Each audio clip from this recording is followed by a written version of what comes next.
Никокадо авокадо. Цистерната, която се спука. Малко закъснях, но както и да е, реши аз малко да се похайпя на тази тема. Така че, приятно гледане.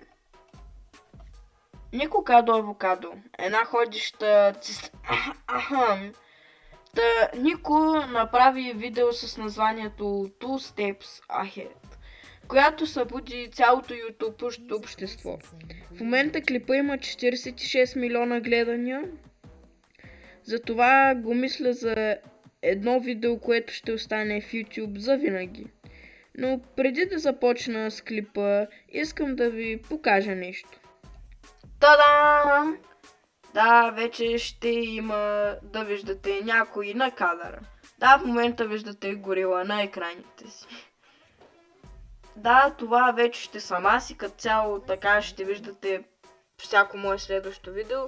Та нека продължим към клипа.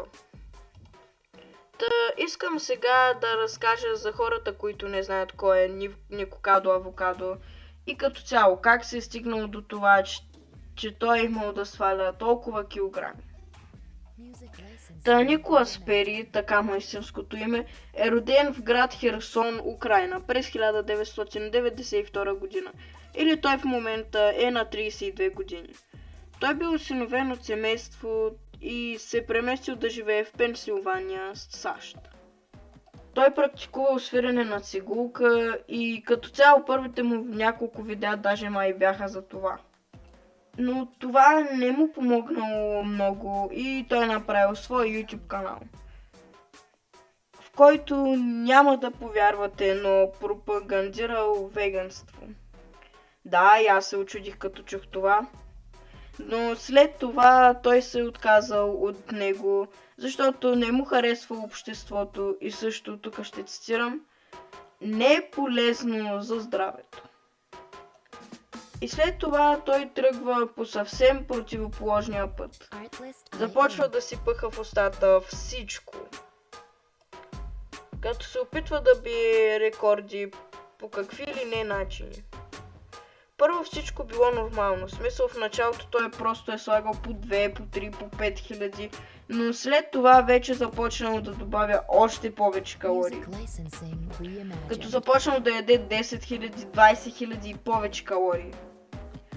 Което един нормален човек не може да изяде и за 2 седмици. И това явно не му останало просто така, като той качва 116 кг. От 58 до 174. И на всичкото отгоре е накарал и своят мъж прави мукбангове с него. И също с всяко видео видеята стават все по-абсурдни и по-абсурдни. Стигна до това в видеята му да има пърдене, оригване и даже един път изпусна шоколад в гащите. Между другото той има мърч оттам, също изкарва пари и сега ще се очудите, но има OnlyFans, където явно качва по-интересни мукбангове. Но не ви препоръчвам даже да се пробвате да го видите, защото няма да бъдете същите. Но нека да се върнем на темата, с която започнах. Та Нико направи едно видео, както казах в началото, Two Steps Ahead, на което в момента има 46 милиона гледания. Това е бил неговият най-добър социален експеримент на неговия цял живот. В него го виждаме вече същите кила, които беше преди. Той също разказва, че видеята в последните 2 години били записани преди това и ги направил за да канала му не умре. И като цяло той ни показва, че всичко е възможно, дори да си в крайност. Но ще ви разкажа за една моя теория, която може да ви обърне представите за това видео. Така че искам сега да ви развия една теория, която наистина може да ви преобърне представите за това видео. Та ето я и моята теория. Значи по принцип човек има някакъв шанс да отслабне 100 и кусур кила. Според мен щеше да има поне малко кожа, която да виси, защото това са доста кила и тези кила са доста трудни за отслабване. И да, знам, беше с тениска, но все пак щеше да си личи поне малко. И според мен няма как поне малко да не се похвали с това, че е отслабнал толкова килограми. Защото съм виждал много хора, които са правили такъв трансформейшн и ми е малко странно, че се появи от никъде. Буквално пичагата не е качвал от 7 месеца и без никаква вест се появява. И вие сега ще ми кажете, че това е направено за хайп. Ще ви кажа едно, по принцип според мен наистина е така и цялото това чудо е просто за хайп. Стигнахме и до края на теорията, а именно. Според мен той е отслабнал не по натурален начин. То иначе щеше да има по-спортно тяло.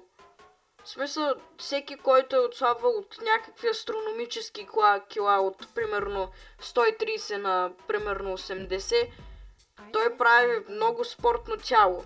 Според мен той си е боцкал Оземпик. Които не знаят какво е, сега ще ви обясня. Значи Оземпик е създадено за хора с диабет номер 2, които просто не могат. И това ми изглежда най-логично. И по тази логика видеята от преди 7 месеца всъщност са заснети преди 2 години и нали е бил на диети. Смисъл как да няма нищо по тялото, кожа или даже мазнини. И така, нека направим обобщение. Никокадо Авокадо има шанс да лъже за цялото това видео и като цяло за всичко, което говори в това видео. Също се вижда, че не може да си излекува мозъка, защото не вика, че сме опитни мишки и че сме като мравки. Той вече е прекалено болен човек, за да си излекува мозъка. Това беше от днешното видео. Надявам се да ви е харесало. Ако е така, абонирайте се за канала ми Скучано от банани, за да не пропуснете нещо интересно. Вие бяхте в канала Sunny Stories. Довиждане и до нови срещи!